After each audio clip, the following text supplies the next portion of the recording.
নমস্কাৰ বন্ধু বান্ধৱীসকল, আজি আমি শিকিম 8.4 5 7 নম্বৰ কুৱেশ্যন। চোৱা, এইটো কুৱেশ্যন এক্সামৰ কাৰণে বহুত ইম্পৰ্টেন্ট হয় আৰু এইটো এছএলচি 2006 আহিব।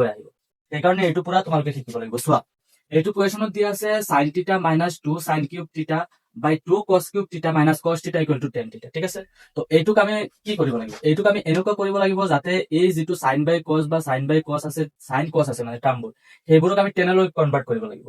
তেনেহলে কি কৰিব লাগিব? চোৱা, এটা ফৰ্মুলা আমি জানো কি sin by cos equal to tan θ বুলি। ঠিক আছে, এই বস্তুটো তোমালোকে ওলাব লাগিব, মানে sin by cos ওলালে tan θ টো আৰামত আহি যাব। ঠিক আছে, তো sin by cos কেনেকে আমি ওলাম ইয়াৰ পৰা? তো প্ৰথমত আমি লেফট হ্যান্ড সাইড কৰিম। ঠিক আছে, লেফট হ্যান্ড সাইডত কি আহিব? sin θ minus 2 sin cube θ by 2 cos cube θ minus cos θ। So ইয়াৰ পৰা কি কৰিবা? সো ইয়াত যদি আমি sin θ টো কমন লৈ লওঁ তেনেহলে কি হ'ব? 1 minus 2 sin square θ, কাৰণ এটা sin ইয়াত আহি যাব। সো কমন লোৱাৰ পাছত গম পাই যাবা, একো প্ৰবলেম নাই।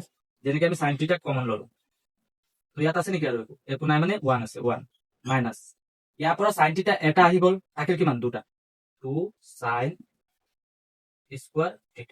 ঠিক আছে, সেম তোমালোকে ইয়াৰ পৰাও কৰিব পাৰিবা। এক সেকেন্ড, ইয়াৰ পৰাও কৰিব পাৰিবা যদি আমি cos θ কমন লৈ লওঁ।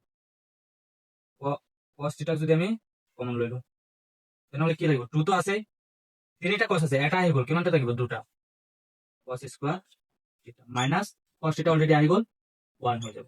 ঠিক আছে, ইমানলৈকে বুজিলা? তাৰ পাছত আৰু একো প্ৰব্লেম নাই। কাৰণ ইয়াৰ পৰা এইটো খালি কেনসেল কৰাৰ এটা উপায় ওলাব লাগিব, কাৰণ sin by cos আহি গ'ল, sin by cos মানে এতিয়া চোৱা, sin টো সেমে থাকিব, 1 minus 2 sin স্কোয়াৰ θ।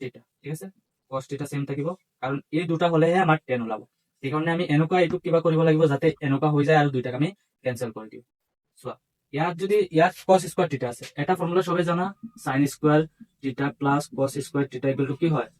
1 হয়। তো ইয়াৰ পৰা যদি আমি sin স্কোয়ার θ ওলাও, cos স্কোয়ার θ ওলাও, ফর এক্সাম্পল আমি cos স্কোয়ার θ ওলালো, তো কি হবো? 1 মাইনাস sin স্কোয়ার θ। সেম যদি আমি sin স্কোয়ার θ ওলাও তেনেহলে হৈ যাব 1 মাইনাস cos স্কোয়ার θ। আমাৰ এতিয়া ইউজ হ'ব এই ফৰ্মুলাটো। ঠিক আছে, এই ফৰ্মুলাটো, কাৰণ কি চোৱা, ইয়াত 2 sin স্কোয়াৰ θ আছে, এইটো যদি এইটো নিচিনা কৰিব লাগে তেনেহলে ইয়াত আমি sin স্কোয়াৰ θ বহাব লাগিব, 1 মাইনাস sin স্কোয়াৰ θ, কাৰণ cos স্কোয়াৰ θ জায়গাত আমি 1 মাইনাস sin স্কোয়াৰ θ বহাব পাৰো। তো চোৱা, 2 টো সেম থাকিব, cos জায়গাত আমি কি বহাম? cos স্কোয়ার θ জায়গাত, cos স্কোয়ার θ জায়গাত আমি এইটো বহাম। ঠিক আছে, এই বস্তুটো প্ৰথমতো চোৱা, 2 সেম থাকিব।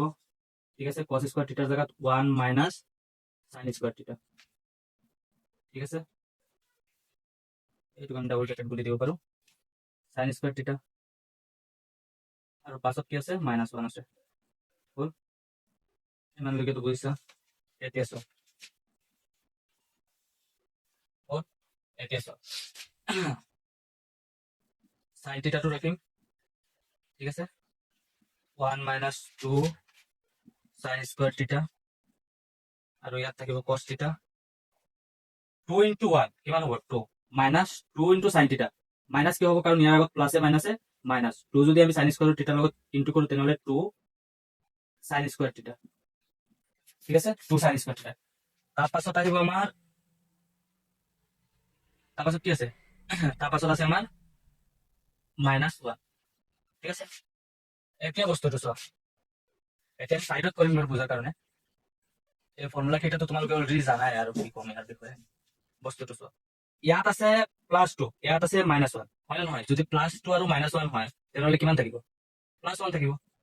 বস্তুটো বুজিলা? +2 -1, তাৰমানে তোমাৰ হাতত ধৰি লোৱা 2 টকা আছে আৰু 1 টকা কাৰোবাক দিব লাগে, তেনেহলে যদি 2 টকাৰ পৰা 1 টকা দি দিয়া কিমান টকা থাকিব? 1 টকা, মানে 1 টকা, হয় নে নহয়? এতিয়া চোৱা, ইয়াত সেম টু সেম ৰাখিম আমি, এই বস্তুটোক অলপ ব্ৰেকেট কৰি দিওঁ, একটু থাকক বাৰু, sin θ। ঠিক আছে, 1 minus sin square 2 sin square θ। হল, এতিয়া তলত চোৱা, তলত কিমান থাকিব? +2 আৰু -1, হয় নে নহয়? সেইকাৰণে আমাৰ থাকিব 1 আৰু 2 sin স্কোয়ার θ, হয় নে নহয়? 1 মাইনাস 2 sin স্কোয়ার θ।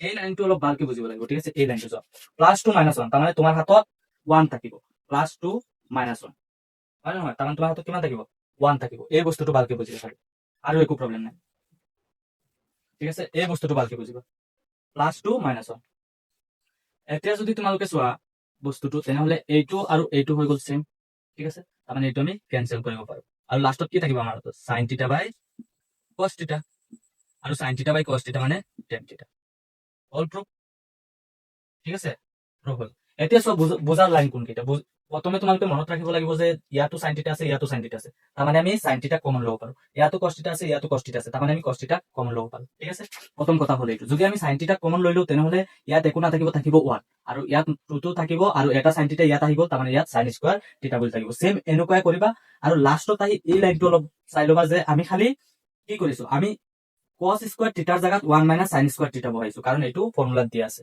আৰু ফৰ্মুলাটো মই আগত ইয়াত লিখিও দিছিলো ঠিক আছে তো ডাইৰেক্ট খালি cos স্কয়াৰ থিটাৰ জায়গাত আমি 1 মাইনাস sin স্কয়াৰ থিটা বুলি লিখিলো তাৰপিছত 2 দি ইনটু কৰি দিলো দুইটাক 2 দি ইনটু কৰি দিলো লাষ্টত -1 এটা আছে কাৰণ ইয়াতো -1 আছে তাৰপাছত ইয়াৰ পৰা আমি এইটো দুইটা সেম হৈ গ'ল দুইটা কেনসেল কৰি দিলো sin বাই cos আহি গ'ল sin বাই cos মানে tan থিটা প্ৰুভ হৈ গ'ল সো এই অংকটো তোমালোকে যদি শিকি নোযোৱা মেট্ৰিক পৰীক্ষাত তেনেহলে একো লাভ নাই এইটো তোমালোকে শিকিবই লাগে আৰু বহুত ইম্পৰ্টেন্ট কুৱেশ্যন হয় 2026 আহাৰ মানে 90% গ্যাৰান্টি পাব পাৰা তোমালোকে সো শিকিবা আৰু এনেকুৱা ধৰণৰ যদি ভিডিও লাগে তেনেহলে লাইক আৰু সাবস্ক্ৰাইব কৰি দিবা ঠিক আছে থ্যাংক ইউ